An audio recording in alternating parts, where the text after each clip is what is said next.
வணக்கம். இன்னைக்கு நான் ஒரு பர்த்டே பார்ட்டிக்கு போனேன்.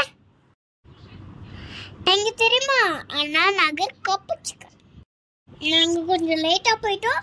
எல்லாரும் வந்துட்டாங்க. பிரியாணிய பட்டோன்னே ஸ்ட்ரைட்டா சாப்பிட்டு போயிட்டேன். சாலட், சிக்கன் எல்லாமே சூப்பரா இருந்துச்சு. சாப்பிட்டு முடிச்சுட்டு எங்க கசன் ஒரு ஜாலியா டான்ஸ் ஆடுனேன். ஆனா முடிஞ்சிட்டு அப்புறம் தான் ஒரு கொஞ்சோண்டு ஃபீலிங். லாஸ்டா மேங்கோ ஐஸ்கிரீமும் குலாப் ஜாமுனும் சாப்பிட்டு கிளம்பிட்டோம். By guys, love you all. இனிமேல் பிரியாணி போட்டீங்கன்னா லைக் பண்ணுங்க, ஷேர் பண்ணுங்க, மறக்காம சப்ஸ்கிரைப் பண்ணுங்க. By guys, love you all.